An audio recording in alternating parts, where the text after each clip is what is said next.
الحمد لله نحمده ونستعينه ونعوذ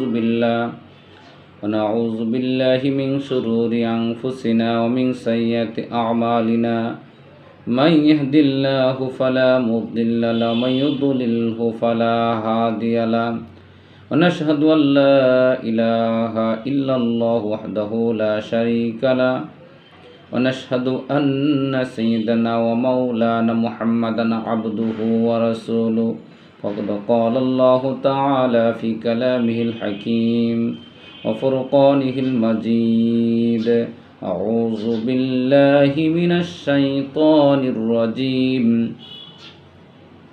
بسم الله الرحمن الرحيم يا أيها الذين آمنوا اتقوا الله وذروا ما بقي من الربا إن كنتم مؤمنين। সম্মানিত দর্শক শ্রোতাবৃন্দ, আজকের যে আলোচনা একটা বিষয় সেটা হলো সুদ সম্পর্কে। কিয়ামতের ময়দানে যে 5টা হাসরের ময়দানে 5টি প্রশ্ন করা হবে। 2টি প্রশ্ন হবে, তৃতীয় এবং চতুর্থ প্রশ্ন সম্পদ কিভাবে উপার্জন করছো, কিভাবে ব্যয় করছো। তো সম্পদ উপার্জন নীতি যদি হালাল হয়, ব্যয় নীতি যদি হারাম হয়, তাহলে এখানে আটকিয়ে দেওয়া হবে। অথবা উপার্জন নীতি হালাল, ব্যয় নীতি হারাম ছিল, তাহলে সেখানে আটকে যাবে, মানুষ আটকে যাবে বিচারের মাঠে। তো সুদ এটা এমন একটি সামাজিক সমস্যা, অর্থনৈতিক সমস্যা, যে এখানে জাকাত যেখানে ধনীরা দিবে, গরিবরা গ্রহণ করবে, আর সুদ হলো ধনীরা গ্রহণ করবে, গরিবরা দিবে। এতে গরিব আরও গরিব হয়ে যাবে, দরিদ্র আরও দরিদ্র হবে, ধনী আরও ধনী হবে। মানুষের মধ্যে সহমর্মিতা, ভালোবাসা, দান সদকা করার যে প্রবণতা সব হ্রাস পাবে। মানুষ দান সদকা করতে চাবে না। সুদভিত্তিক সমাজ ব্যবস্থা প্রতিষ্ঠিত হলে সমাজের মধ্যে ছিনতাই, ডাকাতি, রাহাজানি, বিভিন্ন ধরনের বৈষম্য এবং বিভিন্ন সামাজিক অনাচার সৃষ্টি হবে। আর জাকাত ভিত্তিক অর্থ ব্যবস্থার মাধ্যমে সমাজ থেকে সমস্ত অনাচার দূরীভূত হবে। মানুষ, গরিব মানুষরা তারা সমাজে অর্থনৈতিক কিছুটা হলেও উপকৃত হবে এবং তারা স্বাবলম্বী হয়ে জীবনযাপন করতে পারবে। কিন্তু সুদের মাধ্যমে কী হচ্ছে, যে সুদ দেওয়ার মাধ্যমে যে গরিব সে আরও গরিব হয়ে যাচ্ছে। আর এই সুদ কোনো মুনাফা না, কেননা সুদে লোকসানের কোনো ঝুঁকি থাকে না। ব্যবসার মধ্যে লোকসানের ঝুঁকি রয়েছে। তাছাড়া এর লাভের হার, সুদের লাভের হার পূর্ব নির্ধারিত। গ্রহীতা বিপুল পরিমাণ লাভ করলে বা পুরোপুরি লোকসানের শিকার হলেও সুদের হারে কোনো রদবদল হয় না, অদল বদল হয় না। কিন্তু মুনাফাতে ঝুঁকি থাকে, মুনাফা হার হয় অনির্ধারিত।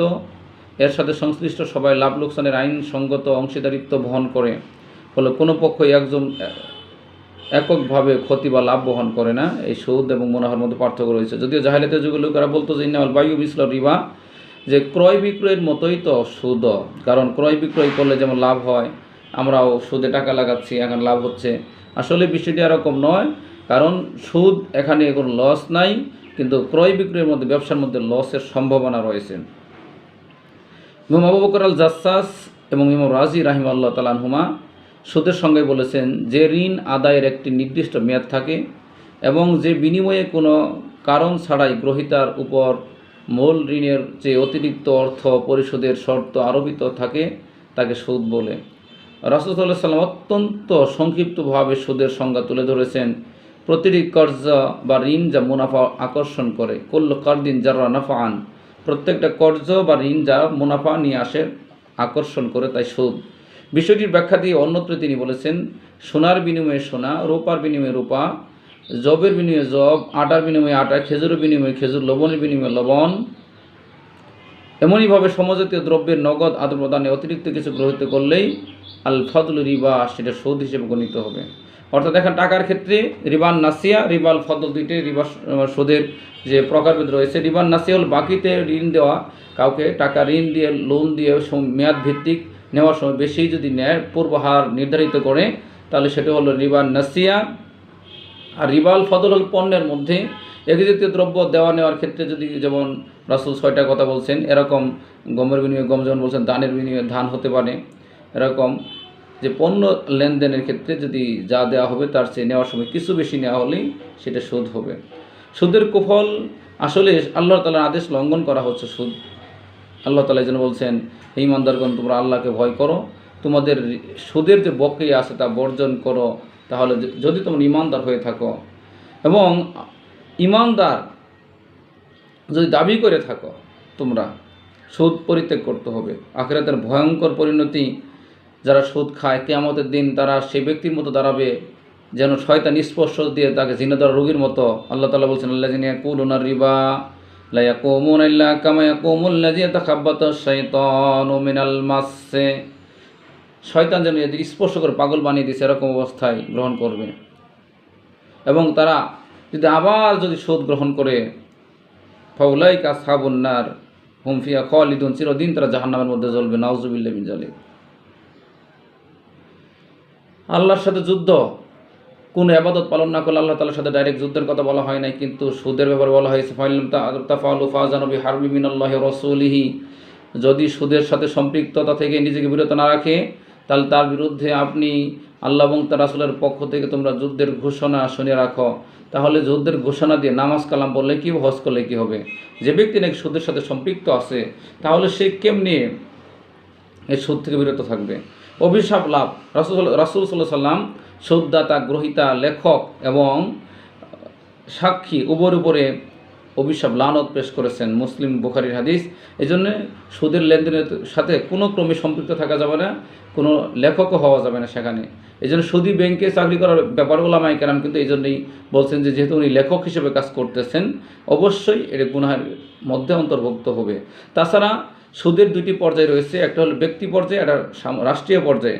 রাষ্ট্রীয় পর্যায়ে যেহেতু সুদ স্বীকৃত, সেখানে থেকে বিরত থাকা কঠিন অবস্থা। সেক্ষেত্রে যারা যথাযথ কর্তৃপক্ষ রয়েছে তাদেরকে দাওয়াতি কাজ করে বোঝানো, যাতে সুদ মুক্ত আমাদের মুসলমানদেরকে ইসলাম পালন করার তৌফিক দান করেন এবং আমাদেরকে ইসলাম পালন করতে সুযোগ করে দেন, এই যে সুদ মুক্ত অর্থ ব্যবস্থা প্রতিষ্ঠা করবেন।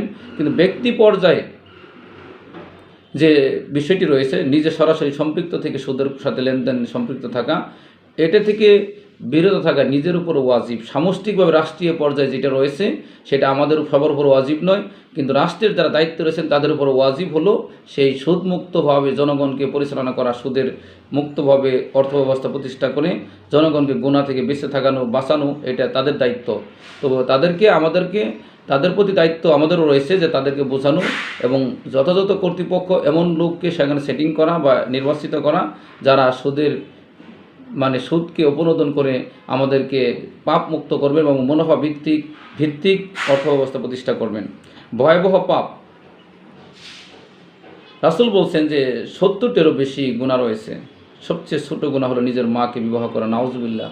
মুস্তাদরাত হাকিম আন রিবা সাবুনা মাহওয়ান আইসারু আইয়ানকি উম্মাহ।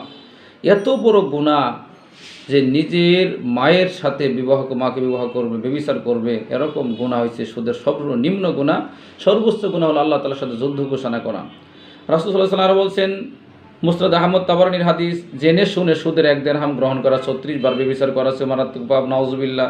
36 বার জিনা করার সমান, এর চেয়ে বেশি পাপ হল 1 টাকা যদি কেউ সুদ খায়। তো সুদ গ্রহণ করা মানে মায়ের সাথে ব্যভিচার করা বা অসংখ্যবার ব্যভিচার করা। হাদিসে রাসূল সাল্লাল্লাহু আলাইহি ওয়াসাল্লামের বক্তব্যের তাৎপর্য হলো মাকে বিবাহ করা ও মায়ের সাথে ব্যভিচারিতে লিপ্ত হওয়া যেমন ঘৃণ্য, জঘন্য, অমানবিক, অসভ্য কাজ, সুদের লেনদেন তেমনই এবং তার চেয়েও বেশি জঘন্য কাজ। কেননা সুদের অসংখ্য খারাপ প্রতিক্রিয়ার মধ্যে উল্লেখিত প্রতিক্রিয়াটি হলো সবচেয়ে সাধারণ। সুদের অন্যান্য পাপগুলো এতই ভয়ঙ্কর যে তার সাথে তুলনা করার মতো পাপও নেই। জাতীয় বৈষম্যের বিপর্যয়ের কারণ হবে, যেখানে আল্লাহ রাসূল যে মহানবী সাল্লাল্লাহু আলাইহি সাল্লাম বলছেন, আল্লাহ তাআলা যখন কোনো জাতিকে ধ্বংস করতে চান তখন তাদের মধ্যে সুদী লেনদেনের প্রবল হয়ে ওঠে। রাসূল সাল্লাল্লাহু আলাইহি সাল্লাম নিষেধাজ্ঞা। আল্লাহর হাবিব সাল্লাল্লাহু আলাইহি সাল্লাম ইরশাদ করেন, তোমরা ক্ষতিকর 7টি বিষয় থেকে দূরে থাকবে। এর মধ্যে একটা হলো সুদ গ্রহণ করা থেকে। ঈমানহীনতা। আল্লাহর হাবিব বলছেন, সুদের মধ্যে 70-এর যে বেশি গুনাহ রয়েছে, এর মধ্যে আল্লাহর সাথে শিরক করা একটা সমতুল্য। এবাদত কবুলের অন্তরায়, কারণ হালাল উপার্জন ছাড়া এবাদত গ্রহণযোগ্য হবে না। সুদে যারা সম্পৃক্ত তারা কৃপণ হয়ে থাকে এবং তারা দান খয়রাত করতে চায় না। এদের অন্তর অত্যন্ত শক্ত, কঠোর হৃদয়ের হয়ে থাকে। জাহান্নাম লাভ। জাহান্নামে যাওয়ার জন্য একটা মাধ্যমই হলো সুদখোর। রাসূল সাল্লাল্লাহু আলাইহি সাল্লাম মেরাজ রজনীতে দেখলেন যে নদীর জাহান্নামের তীরে একজন লোক দাঁড়িয়েছিল, যার সামনে কিছু পাথর, রক্তের নদী একটা রক্ত নদীর তীরে গেছে পৌঁছলাম, মেরাজের রজনীতে রাসূল পৌঁছলেন। আর সেখানে দাঁড়িয়েছিল একজন লোক, যার সামনে কিছু পাথর। এরপর নদীর মাঝে দাঁড়ানো ব্যক্তি তীরের দিকে অগ্রসর হলে তার তীরে দাঁড়ানো লোকটি তার মুখমণ্ডল লক্ষ্য করে পাথর নিক্ষেপ করলো এবং সে আগে যেখানে ছিল সেখানে ফিরে যেতে বাধ্য করলো। এভাবে যখনই সে উঠে আসার চেষ্টা করছে, তখনই তীরের লোকটি তার মুখ লক্ষ্য করে পাথর ছুঁড়ে মারছে, যার ফলে সে ফিরে যাচ্ছে, আগের অবস্থান গ্রহণ করছে। আল্লাহর হাবিব জিজ্ঞেস করলেন যে ভাই জিবরাইল, এই লোকটিকে? তারা বললেন যে নদীর মধ্যে দাঁড়ানো যে লোকটি দেখলেন সেটা হলো সুদখোর। সহিহ বুখারীর হাদিস। আল্লাহ রাসূল আরও বলছেন সুদখোর জান্নাতে প্রবেশ করবে না। মুস্তাদরাক হাকিম। রাসূল আরও বলছেন লা ইয়াদখুলুল জান্নাতা লাহমুন নাবাতা মিনাস সুহতে, হারাম সম্পদে তৈরি মাংসপিণ্ড জান্নাতে প্রবেশ করবে না, জাহান্নাম তার জন্য উপযুক্ত। ঝুঁকিহীনতা, সুদের মধ্যে কোনো ঝুঁকি নাই, মুনাফার মধ্যে ঝুঁকি রয়েছে। মানুষ তখন উৎপাদনশীল খাতে বিনিয়োগ করবে। আর যদি সুদের মধ্যে চলে আসে, মানুষ তখন ঝুঁকি বহন করবে না, ব্যাংকে অনেক জায়গায় টাকা এটা বিনিয়োগ করবে, মানে বিনিয়োগ করবে না এমন খাতে, উৎপাদনশীল খাতে কোনো বিনিয়োগ করবে না, বরং বসে বসে সেই টাকাতে সুদ গ্রহণ করবে। মুনাফা বৈষম্য তৈরি হবে এখানে। পরিশ্রম ছাড়াই মুনাফা পাচ্ছে, সুদ পাচ্ছে, আর পরিশ্রম করে লস হতে পারে, ব্যবসা দিক মানুষ ঝুঁকবে না। মুনাফার সংখ্যা কমে যাবে। মন্দ চরিত্রের ফলশ্রুতি এখানে সুদ মূলত স্বার্থপরতা, কৃপণতা, সংকীর্ণতা, নির্মমতা প্রভৃতি মন্দ চরিত্রের ফল। ইমান ও নৈতিকতা বিধ্বংসী এখানে যে কাজগুলি তারা করবেন। বিনিময় নীতি বিরোধী এবং বিনিময় বৈষম্য সবচেয়ে বেশি হলো যেখানে মানুষের মধ্যে কৃপণতা তৈরি করবে, শোষক শ্রেণীর উদ্ভব হবে, জুলুম হবে, গরিবদের প্রতি জুলুম করা হবে, যারা সুদের টাকা গ্রহণ করবে তার নিঃস্ব হয়ে যাবে, মানুষের মধ্যে ঘৃণা সৃষ্টি হবে, সামাজিক অবক্ষয় সৃষ্টি হবে, মানুষের মধ্যে শত্রুতা তৈরি হবে, বিনিয়োগ প্রতিবন্ধকতা সৃষ্টি হবে, মানুষ বিনিয়োগ করতে চাবে না, অর্থনৈতিক বৈষম্য তৈরি হবে, সমাজের মুসলিম ও সমাজের কিছু লোকের হাতে সম্পদ চলে আসবে, অধিকাংশ মানুষ হবে মানে সম্পদ ছাড়া, তারা দারিদ্র্যের কষাঘাতে নিজেদের জীবনকে তারা শেষ করে ফেলবে। অস্থিতিশীলতা তৈরি হবে, জনস্বার্থ পরিপন্থী কাজ তারা করে, এই যারা সুদের সাথে সম্পৃক্ত, এবং সম্পদ আস্তে আস্তে হ্রাস পায়। যেহেতু উৎপাদনশীল খাতে বিনিয়োগ হবে না, এই জন্য সম্পদ আর বাড়ার সম্ভাবনা নেই, সম্পদ বন্ড বৈষম্য সৃষ্টি হবে। শ্রমজীবীদের তখন শ্রমে অনাগ্রহ তৈরি হবে, যে কাজ করা দরকার কি, যেহেতু এমনি পাচ্ছি, কর্মবিমুখতা, কাজ করা দরকার নাই, দ্রব্যমূল্য বৃদ্ধি পাবে, মুদ্রাস্ফীতি বৃদ্ধি পাবে, বেকারত্ব বৃদ্ধি পাবে, তখন মজুরি হ্রাস পাবে। আর পুঁজিপতিদের ক্ষমতায়ন, এখানে প্রভাবশালীদের সুবিধা দান করা হবে সুদের মাধ্যমে। এই সুদ আল্লাহ তাআলা হারাম ঘোষণা করছেন, ইসলাম এটাকে চিরতরে হারাম ঘোষণা করে বলছেন যে এই সুদের সাথে যারা জড়িত এদেরকে তিনি লানত ঘোষণা করছেন, এবং বলছেন যদি তোমরা ইমানদার হয়ে থাকো তাহলে সুদ পরিত্যাগ করো, আর তা যদি না করো তাহলে আল্লাহ এবং তার রাসূলের পক্ষ থেকে তোমাদের বিরুদ্ধে জিহাদের ঘোষণা করা হলো। সম্মানিত দর্শক ও শ্রোতাবৃন্দ, যদি নিজেদেরকে মুমিন দাবি করে থাকি, যদি আল্লাহ তাআলাকে আমরা চাই, রাসূলকে যদি চাই, পরকালীন যদি আমরা সফলতা লাভ করতে চাই, তাহলে এই সুদের মতো জঘন্য এই লেনদেন থেকে আমাদেরকে অবশ্যই বিরত থাকতে হবে। আল্লাহ তাআলা আমাদের সবাইকে তৌফিক দান করুক। আসসালামু আলাইকুম ওয়া রাহমাতুল্লাহি।